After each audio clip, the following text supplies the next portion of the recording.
Welcome to the 25th episode of the Hail Mary podcast. I'm A. Toves, and I'm joined by my husband, the Toves. We're back to give our hot takes as UTSA falls to the mean green and throw some Hail Mary shots downfield for our listeners to love or hate. So let's get started. Anything can happen during rivalry week. Going into the game, the Roadrunners seemed to have all of the momentum on their side, but the weather and the mean green had other ideas. UNT put together their best game of the season and capitalized on uncharacteristic mistakes by all three phases of the triangle. A fumbled kickoff return, muffed punt, and fumble on offense, coupled with poor tackling, gifted UNT 21 points. Our inability to stop the run game and offensive struggles in the red zone gave UNT the opening they needed to earn bowl eligibility and end UTSA's perfect season as they fell 45-23. The Roadrunners close out the regular season with a program best record of 11-1. What were your thoughts on the game? It's a rhetorical question. What is it about Denton? I mean, it just seems like it has some demons. Absolutely. I mean, this is the second straight trip to Denton under a different head coach where we had the same exact outcome, which was a blowout. Yeah, and both times UNT scored 45 points. So right. What is it about Denton and 45 points? In this case, and even in the last one, you saw the same thing. It was a lack of overall effort. And I mean, I think that just makes it difficult to stomach because, first of all, we're sitting there in the stands in the rain, and you're watching the team just not play very hard. So they're not playing very hard. They don't seem to have that juice. I mean, I don't know what they were expecting, but the crowd wasn't going to give them that juice because we're not at home. So I guess it was just odd to me since we heard previously during the week that they all remembered what happened in 2019, which was the blowout that pretty much ended Wilson's coaching career at UTSA. But it just didn't seem like that was enough juice to get them up. Yeah, I guess what we expected to see was what happened in Louisiana Tech, because it was kind of the same thing going into Ruston. Granted, we have won in Denton before, but they had kind of all of these comments, about what had happened before in Ruston and all of the issues that had happened. And you kind of felt like that was going to be the same narrative at North Texas that we were going to see because, again, you had that game in 2019 where, Frank Harris gets injured and it ends his season. Leroy Watson ends up in the hospital. The team really struggled. So to me, I was expecting them to come out and respond the same way they did when they went into Louisiana Tech, where they just came out, and they looked really confident and secure, and it was almost like, for the first time they really didn't, take their competitor seriously. And then as soon as North Texas kind of came out and scored first, granted it was a field goal, but then responded immediately after the fumble. It was like we got punched in the mouth and we didn't know how to respond, and it was very odd, because that wasn't really the response that I think anybody expected, even the team to some extent. I don't think. Well, yeah, they've gotten on fans' cases before when they were doubted. Well, I didn't see anywhere where they were doubted. If anybody was doubting them, it was North Texas. But even the North Texas fans, many of them were like, you guys are going to kill us. So yeah. I don't know. Was it just a case of them getting all sorts of praise, like all of a sudden give them, a little too fat and happy over Thanksgiving? And, that's what led to it. I think there's several explanations. But, a trailer came out and said, here's North Texas coming out at 10, we came out at an 8. Well, I disagree with the 8. I think it was much lower. They may have faked the 8, but they were closer to like a 4 or 5. Like, you could see it in the way they were moving. I would say North Texas didn't really do anything fancy. Right. It was similar to what UTSA does, which is kind of run up the middle, and throw some passes, run up the middle. Like it's just an inside tough game. Right. And, going back to the preview, as I said, North Texas is going to focus on running. Jeff Traylor had said that they were going to work on tackling this past week. Well, it didn't look like it whatsoever. Right. It seemed like this team was just didn't want to tackle, didn't want to get the whites dirty. It was not the best. Bizarre. Yeah, and then with the rain too, I think it was just almost like they were like, yeah, you know what, let's just we just want to stay inside because it's cold and rainy and icky out here. It was. Like, they just didn't, kind of bring the energy that you need to overcome all of that. Well, and then too, I mean, they just got dominated on both sides of the lines. Yeah. Especially the defense. UNT defense, still, I even watching them, they weren't very good, but they played smart. And, UTSA just played into their hands. One of the things that UTSA really does is kind of chunk the ball down the field and kind of get some pass interference calls, right? Mm-hmm. North Texas did a really good job of playing the ball and not the man. And add in the inclement weather, and, I won't say that Frank's passes were necessarily like, pinpoint, but they were the same passes to me that we've seen all year. The receivers, again, weren't being played. It was the secondary making sure that as soon as they saw that receiver going up for the ball, they're sticking a hand right between their hands. So, North Texas played smart, and, it was the first time I think that we saw like the receivers look, they just look very human, I guess is the best way to put it. Yeah. The other thing I thought was interesting in the post-game wrap-up with JJ and Greg Luca, Greg had said, they kind of use this motivation this week of, we can go into North Texas. They want to ruin our season, but we can ruin theirs. And, maybe that wasn't a motivation that really clicked with the team, unlike some of the other, tactics that they've used in the past. I mean, it just didn't seem to... Well, I mean, you're 11-0, so you're trying to find any sort of motivation, but we had questioned it before, like, what happens when it starts running out? Like, you're trying to manufacture something, and it gets dangerous because you have no idea what's going to motivate. And you said, well, everybody's motivated by something different. So, yeah, I mean, I didn't really agree with the whole ruin the season, because they didn't ruin UTSA's season. They ruined the perfect record. Right.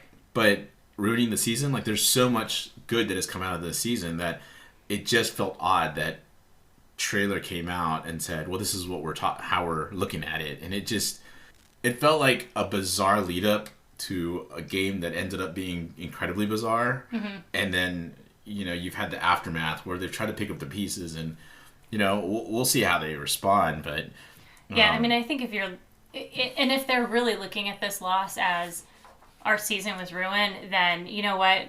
You're not giving yourself an opportunity in the next two games, because this is a program best season. I mean, we're finishing the regular season 11-1. And I think Traylor even said it today. Like, if somebody had said at the beginning of the season, you guys are going to go 11-1 and play not only in a bowl, but the conference championship game, that they all would have been over the moon excited.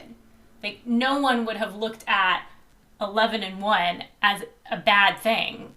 And so why are we looking at it that way right now? Like, I feel like they've got to, they had a loss, they got to get over it, but they can't really look at it as our season got ruined, because if they do, then the next two games will very likely be losses.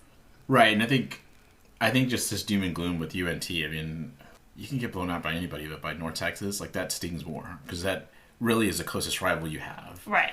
Like, UTSA really doesn't have much of a rival, but UNT is probably the closest to it. Sure. And to have blown them out last season, for that UNT team not to look too much better than last season's team, and then to have such a just lopsided result, it just, I don't know, it just, again, was kind of bizarre. I mean, we've talked about, you talked about some uncharacteristic mistakes, but to me, was it uncharacteristic, or did the sloppiness finally catch up to us? Because I felt like, at least, take the weather away, we've had sloppy punt returns already. So, Sticks fumbling that punt return, we've already seen it happen, a couple times where he's tried to field a punt and he loses it.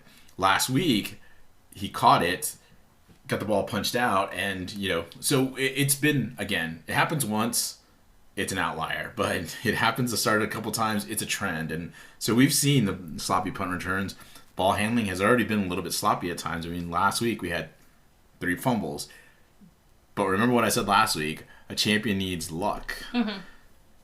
This week, luck ran out. Those balls did not bounce back.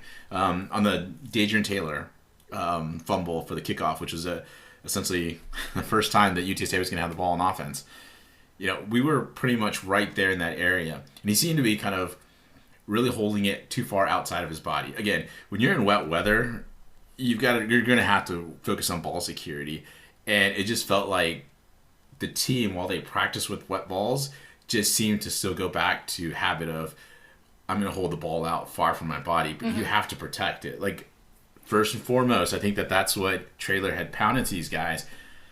But again, habit gets back to you. And so you're used to running it in that manner, and it just happens. So before we move on, one of the things that I think was interesting about the kickoff returns is that you had Dadrian mishandle that first, and then he kind of mishandled the second one. And then they started kicking to BJ. And BJ didn't mishandle the kick returns, but I thought it was interesting. It was like, why all of a sudden would the North Texas kicker start kicking towards BJ versus Dadrian when Dadrian's the one that's obviously not having a good day on the kickoff returns? Well, if you think about it, Hunter always kicks to, if you're looking at it from his point of view, to the left side, which is where Dadrian always stands when he's doing the kickoff return. So it's rare that BJ gets it, but even then, it's rare that even our opponents on the right side get it. It just seems like a CUSA thing. Like, for whatever reason, everybody just kicks to that side. Traylor's mentioned before, like, he thinks it's because Daniels is a running back, and so that's why, they won't kick to him. But it's like, I mean, make him prove that he can, field the kick, make him prove that he can make a return, and nobody does that. I mean, I don't know what it is. But again, it's like, if you started off kicking towards Dadrian and he's having a bad day, why wouldn't you just continue to kick that direction? Why would you change? Like, it seems like it had to have been... Well, but it threw you off, right? So it had to have thrown these, like, BJ off too. That all of a sudden the ball's coming to him and he's like, is he prepared to field the I guess. kick? As much as it was weird to you, I still think it was weird to him too. Because he quickly, though, signaled for the fair catch. I mean, he first and foremost went and made sure he fielded that kick. He made sure that he put... I don't know. I mean, I'm sure that there was a reason for it, but for the most part, they just kept continuing. They just tried kicking there maybe to see if they could catch him off guard. And maybe. Who knows? I mean, overall, I would say for the offense, it's clear that they didn't game plan or adjust to that wet weather. I told you at the game, I just felt like the pass routes were way too long, and so it was forcing Frank to hold on to that ball way too long. Right. We've talked this whole season about the fact that Frank's at his best when he gets rid of that ball quickly. So it was bizarre to me that, we just didn't adjust. Like, okay, we know that we can't just be chucking the ball down the field. We know that, that the weather's playing a role here. We can see that the secondary is also playing well. So why not make some adjustments? Especially helping out that offensive line. Give them a chance to, like, essentially hold up that UNT defensive line a little bit, right? Get that ball out, and now you're forcing North Texas to rethink how they're going to come after Frank. But Frank didn't really get much time, and then after a while, he seemed to be a little slow too to make decisions. So I think a combination of starting to get hit a little bit early caused him to start hearing footsteps, and so he just seemed to get knocked out of rhythm. Right. Well, and it didn't help, like, with Josh too. Yeah, exactly. You said the same thing, like, oh, Josh isn't getting a chance. I was like, well, yeah, I mean, the offensive line just isn't playing well, and right. It felt like there was Traylor and Lunny failed the team there. I know Traylor's come out and said that he didn't prepare the team, but those are adjustments that you've seen him make before, so it was curious as to why he didn't make those adjustments. I mean, you see Frank, Josh, even Eddie Lee when he came in, they kind of struggled at times with that rush. So where's that adjustment? I mean, at this point of the season, everybody's seen what you've done. So there's nothing new that you're going to come up with that'll, really shock anyone. So, I mean, just make the adjustment and let's move forward. Did you see anything offensively besides, what we were talking about there? No, I mean, I think the only other thing that I thought was interesting was that Traylor has made comments over and over again about how he doesn't want to pull his quarterback and then this time he chose to pull Frank, even though he said he wasn't injured, and put in Josh.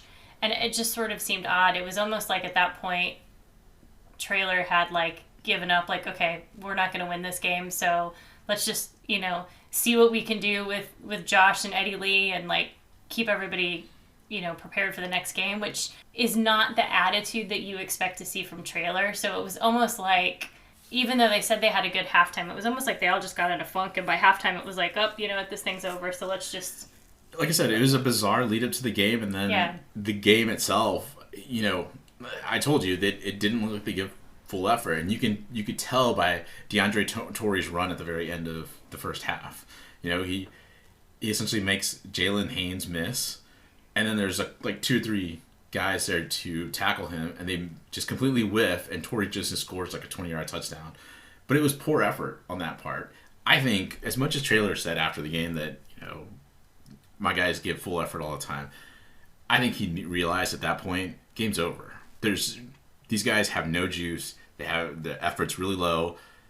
I'm going to wave the white flag, essentially. And I think that's what he did, is he just waved the white flag. And I think once, they came out and Josh was there, it gave us a signal, too, that he's called it. Like, there's just no coming back. So, disappointing, but, I mean, what can you do, right? Like, yeah, I mean, all you can really do is just focus on what we have for the next 2 games and hope that they can use it to bounce back. And, the other thing when you start to look at the offense was, they were without Rod Wright. Apparently he was out with the flu, and so you kind of have to wonder too, had he been there, would they have adjusted differently on defense sooner, or would they have adjusted differently just in general? And would that have maybe, I mean, certainly Rod Wright wouldn't necessarily have fixed the tackling and some other issues that occurred, but right. Could that have had a different impact on the game? It's possible he may have made some adjustments earlier. I mean, but his defensive line, even if they're getting dominated, the linebackers look poor. The secondary looked like they were going for shoulder hits, not going to wrap up or anything. So, yeah, I mean, this wasn't about weather so much as it just felt like it wasn't about being tough. It really looked like UTSA was soft. Mm-hmm. And I think that's what stings a little bit more for this team because, they talk about the triangle of toughness, and it just, as you said, I mean, the triangle just didn't travel. They just did not show up for this. We could talk about special teams, and the return men struggled. I mean, obviously, you had Day who we already talked about how he fumbled. We talked about Sticks, how he fumbled. I thought Cade Stover did fine. Mm-hmm. Again, we've talked about Sticks and how his problems with the punt returns. Cade Stover came in and looked natural when he first caught. He came out for the first punt and caught it and kind of made a couple moves and got a couple of yards out of it. So it was weird to see Sticks go back out there. Mm-hmm. And then they flipped back to Cade. And then they flipped back to Cade. Yeah. And then Cade he tried to field it on one bounce and slightly fumbled it, but then he recovered. But, again, I didn't see like that was a big problem. I mean, it was just the kickers. I mean, Hunter and Lucas showed up. They're as consistent as consistent could be. Right. So, I mean, I didn't see any problems with them. It's just, overall, I think just this game, like I said, bizarre lead up, bizarre play. Traylor, of course, had his eye roll comments where you're like, oh, okay. You're trying to build a narrative and your gut is trying to tell one thing. It didn't work. Just say what it was. It's a burn the tape game. We didn't give full effort. It's over. We're 11-1. We're headed on now to conference championship game. Pull a Belichick and just say that, just end it right there. I mean, with that though, you already kind of mentioned it, but I do want to. We're now at the end of the regular season, which for us always means we're waiting for a bowl. This time is different because here we got Friday coming up, and we are going to be playing in the conference championship game, which got sealed against UAB. But I think if you're going to summarize this regular season, you do it in essentially one sentence. An imperfect team almost went perfect. Traylor has talked about, how they kind of cover up their warts, how they're not perfect, blah, blah, blah. We get that. We get that they're human. We get all that. I think all the fans have just, obviously we crossed our fingers for a perfect season because, you've alluded to it a few times. Others have alluded to it. It just sounds like the coolest thing to be able to say. We went through this team that we cheer for, this team that we, wear all sorts of attire for, that we go and, look at their NIL deals and support them in every manner, had this amazing opportunity to go, I would say once in a lifetime almost, go perfect through the regular season. Very few teams have done it. It's difficult. But, it didn't happen, and that's okay. But let's not let it take away from what's happened throughout. I mean, Traylor got this team to play for each other rather than themselves. It's been a sort of that theme since last year. Mm-hmm. Last year they went 7-5. They looked better. Now they had all these guys come back. They really went all in on some of these super seniors, and they knew they were going to have to win something. They're the conference championship game. They've won the West Division, something that's never been done. I think you summarized it best. This season, we take any time. Anytime this happens in the future, we will take it anytime. It just sucks to lose to North Texas. I know. But whatever. It doesn't honestly, take away from... If you go back to 2018 or 2019 or even 2017 season and say you're going to go 11-1 and be in the conference championship game, hands down, every fan would say absolutely we'll take it over what we went through those seasons, not making a bowl in 2017, the poor records we had in 2018 and 2019, absolutely we would take this in a heartbeat. So yeah, I think, and that's why I think it's just so bizarre that they kept talking about ruining their season. Yeah. Like, stop it, guys. Like, this isn't ruining the season. It'll leave you a bitter taste, but it's not going to ruin everything that you've done, because you've now had the best record in school history. You're playing in the conference championship for the first time. And I thought that Charles Wiley's comment today really hit home. It really seemed to kind of bring him back to where I think that they were headed for anyway. And he would have probably said it even if we had beaten North Texas. But he said, we're laying the foundation for future Roadrunner teams to have more success. Absolutely you are. That's why, when you went to UTSA, you went to go see the basketball team, right? Because you're like, one day we hope to have a football team. Oh, that day came. Now all these new students, younger people have a chance to go to football games. And so in 2011, it was like, it was a novelty. Everybody's showing up. And then, to your point, we went through some rough seasons. We got to go to our first bowl game. Last year we got to go to our second bowl game. But we never thought, 11-1 or, right. being 11-0 going into the last game of the season against North Texas is a possibility. Like, that in and of itself, to me, is still just incredible. Right. And I think the last thing I do want to say about that is, I know that, obviously everybody's probably going through a lot after North Texas and they're trying to move on or whatever. But just focus on the fact that conference championship is coming up, and so is bowl game. So wherever we end up, wherever happens, you got to celebrate a team that could potentially go 11-3 or could potentially go, 13-1. 12-2, whatever it is, it's still going to be the most successful UTSA season, and it's just celebrating these guys. All right, with all of that being said, what did we learn from this game? Well, one of the things we clearly learned was that UTSA is having issues handling success. We've talked about before that handling adversity is probably the easier thing to do. Everybody is down at some point, but they find a way to win. The question is, when you start winning, how do you keep handling that success? Because at some point, that's going to take some of your time. That's going to take a lot of energy and focus away. So, it's an unprecedented area for this team. I know that we've kind of alluded to it in previous podcast episodes, but, I don't think it's necessarily a bad thing that they've handled success maybe not as well as they should have, because that's how you learn. And I think this is part of the process, is that I think Traylor and some of these, players are going to look at it in life and say, hey, we had this great success and then we bombed at the very last game, but then we bounced back and ... whatever, however that story ends. No matter what, it's going to be a positive thing. But, as I already said about, looking back at the season, but, if they learn how to handle success better, I think future teams may be able to pull off the perfect season. Be able to make another run at something. Yeah, it's interesting. I've shared on the podcast before, I'm an Iowa State fan, and, this is something that they struggle with too. And, obviously they have years of history, longer than the Roadrunners.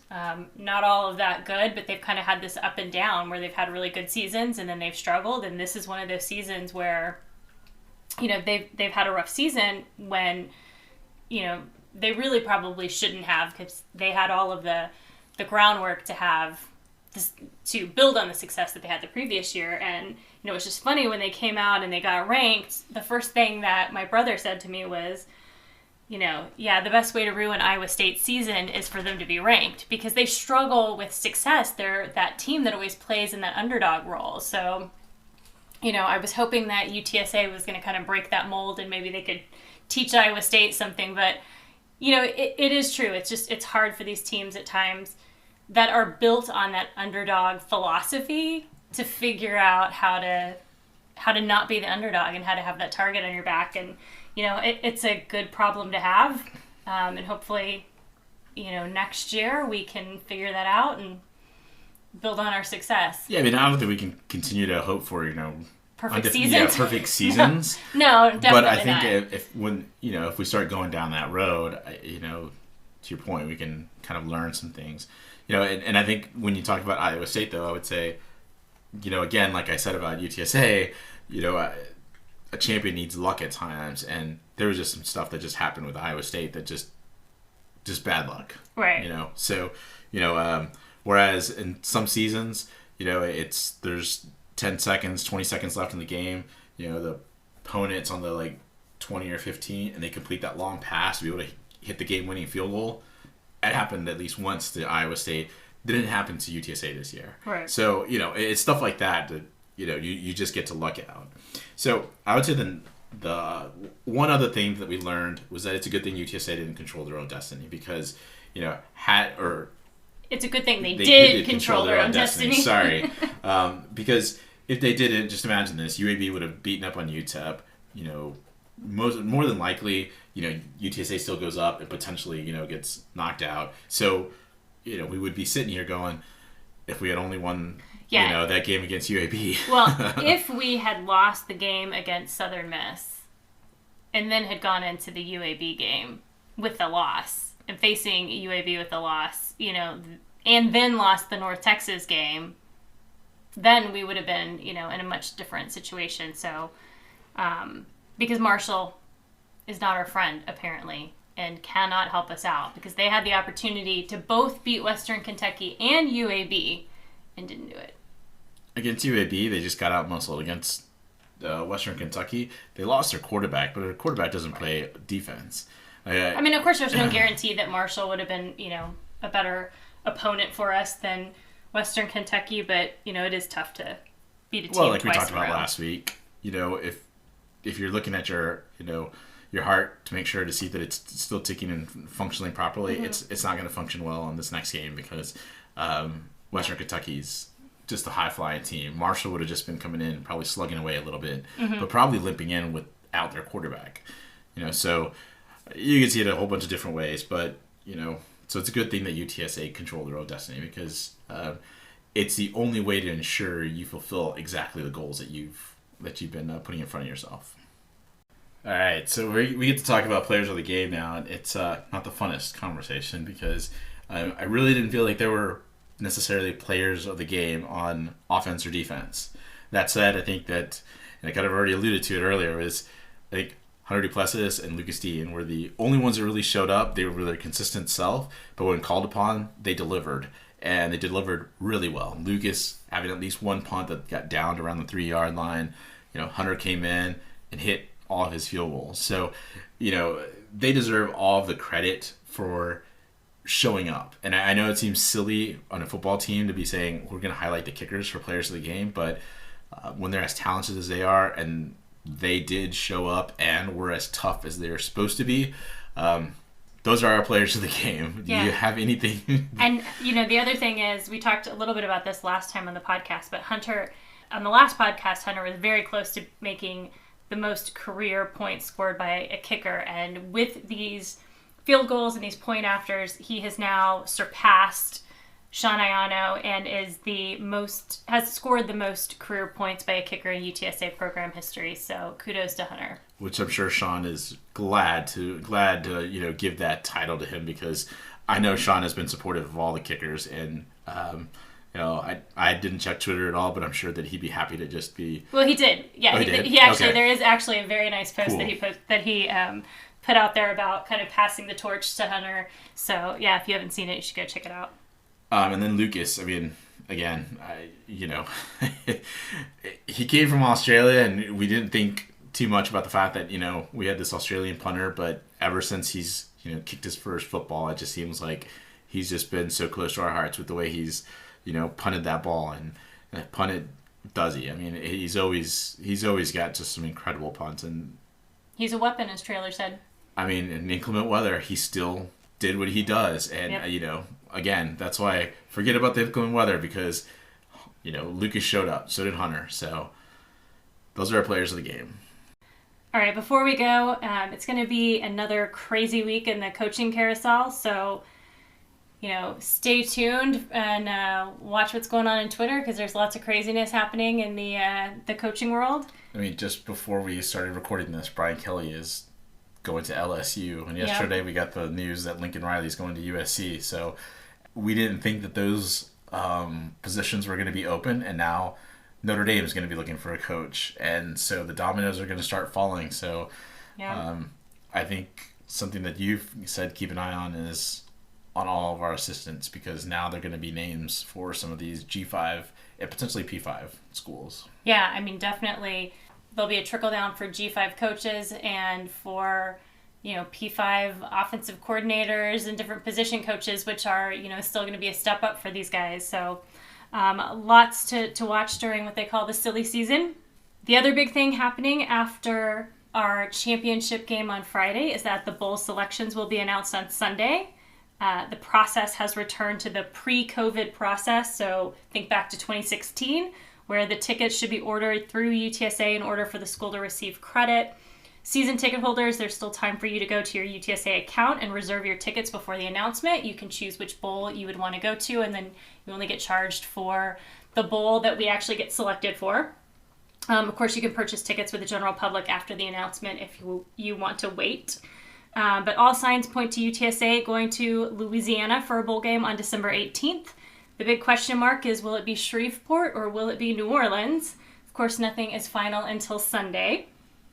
The other interesting side note is that there are 83 bowl-eligible teams and only 82 slots. So someone is going to get the 2017 UTSA experience and will be left on the shelf. So it'll be interesting to see who that is. UNT is 6-6, so the brightest spot on their season could be beating an undefeated UTSA team and not going to a bowl. Yep. That would be a nice little punchback at the UNT Mean Green fans, but yep. I could only cross my fingers and hope. All right, well, let's look ahead to Friday because we do have a big game on Friday. So why don't you talk about Western Kentucky and what we're going to see in the Air Raid second edition? Look, nothing's changed on offense. They're still amazing. Bailey Zappi's probably hotter than he has been when he was the first time we saw him. That offense is zooming along. Zach Kitley still got them going. The only thing that might slow them down is if Kitley is poached by somebody. Then it would get interesting. Does he coach the conference championship? Does he not? At this point, there may be hands off on both sides, both Western Kentucky and UTSA assistants, because of the fact that they're going into the conference championship game. They may get contacted, but I would imagine that both schools are going to be saying, hey, nothing, because we're now playing for this championship game, and so there's got to be ultimate focus. And that's unfortunate because it would be great if Zach Kitley would be poached or would have been contacted and his attention is elsewhere, because I think he's going to be focused. On the first time we talked about Western Kentucky, I said, hey, look, it's all about Bailey Zappi, and UTSA is going to have to simplify their defense in order to handle the speed of this Western Kentucky offense. The question is, how does our UTSA defense overcome the loss of Tariq Woolen? At this point, it's been said that he's a game-time decision. There are hints that he might be able to play. Mm-hmm. But the real question is he really going to play, or are you just teasing us to that point that, he's not, that he's going to be there? I'm going to err on the side and say that he's not going to be there. There's just, I think, just too much thought to me that he's just going to have to skip it because he hasn't been healthy for the previous games. Now, that could change, but for us right now, I'm going to, again, just think that Woolen's out. So the defense is going to have to simplify those game signals again, and they're going to have to potentially add some wrinkles in that blitz package. But they're going to have to take what they did in that second half and not do what they did in the first half. In the first half, they got scorched. They dropped back into coverage. Even with this blitz, Western Kentucky still beat it a few times. So it's going to get interesting, I think, to see just how UTSA handles this. Because I get that fans right now are concentrating on this North Texas loss and how do they respond. Well, they always responded okay last year when they lost. I mean, they had a string of losses, but they bounced back. And so, anytime you doubt this team, they always come back and do something different, right? Well, it's going to be interesting to see how this defense bounces back and responds to Western Kentucky. That said, the UTSA offense is going to be playing against an improving defense. I think they're going to look to stop that run, make sure that Sincere is not a factor, much like UNT did this past weekend. They're going to look to frustrate those UTSA wide receivers, and potentially, I think what they really learned about from that UNT game was that you're going to have to find a way to play the ball and not the man. And that Western Kentucky secondary, as much as it struggled in the first game, has been on a roll. Ever since that game, PFF-wise and even play-wise, they have greatly improved. So, it's never easy to go undefeated. It's never easy to win a conference. We're playing a really hot team at this point that can have their streak broken. We're going to need the offensive line, the UTSA offensive line, I should say, to control the line of scrimmage. They're going to have to be able to meet the challenge that they weren't able to meet this past week, that they've struggled over the last few games. I think they can meet it. The question is, are fans going to expect Frank Harris to put up 6 or 7 or 8 touchdowns and outplay Bailey Zappi for a second time? Look, I think that Frank Harris can overcome a lot of things, but this offensive line has been playing, I would say, very average. And, I don't think there's a way of saying just very average. It should just be average, but that's the best descriptive I've got for this. They have been okay when it matters at times, so maybe they step up in the Alamo Dome, but I still think that Woolen issue really stands out for me. I think if you played, UTSA wins, but with that uncertainty about Woolen today, I say give me Western Kentucky 48-41 over UTSA, because I just don't see how the secondary can cover up for Woolen's absence, because Woolen shut down. I don't remember who he was on necessarily, but I know that the receiver that he was on, he only got thrown to, I think, like 3 times in the last game. We don't have that type of shutdown corner this time, so it's just gonna be too difficult. And I don't think we can overcome Woolen's loss. So, you're gonna go with a loss then, huh? Maybe just hearing that little soundbite, maybe that's going to be the thing that's going to motivate UTSA to say, I'm going to show that guy on the Hail Mary podcast that he's wrong. I mean, we can hope so. We're going to get Lorenzo Dantzler all fired up. He's going to come back healthy. He's going to get to Bailey Zappi. I mean, look, my original thought was if Woolen plays UTSA 41-38 over Western Kentucky with Hunter Duplessis hitting a field goal to end the game, much like in Memphis. All right, well, all of you UTSA fans out there listening, everybody say their prayers, light their Woolen candles, whatever we need to do, all right? Look, I think this team is going to play well. And even though I've said, my way too early prediction that it's going to be a loss, I feel like they're going to make San Antonio and UTSA proud by going all out and giving it that they're all. We're not going to see the performance against North Texas. We're going to see a team that knows what it's playing up against and is going to respect Western Kentucky for who they are. And again, I think the fans are going to be a difference. The problem is that the fans can't take the place of Tariq Woolen, unfortunately. So well, the other thing is we don't have the announcer that's going to be able to help amp the fans. So hopefully the fans are going to remember. Be loud on UTSA defense. So Traylor tried to break it down. He said, you see Bailey Zappi out there, you yell loud. You see Frank Harris out there, get quiet, okay?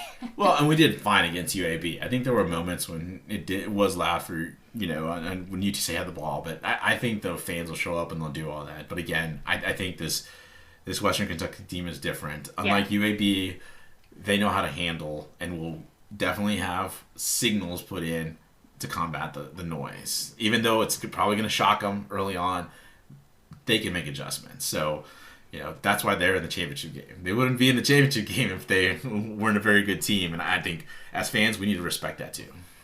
Thank you for joining the Hail Mary podcast. I'm A Toves. And I'm the Toves. We'll be back next week to recap the conference championship game. Birds up. Bye.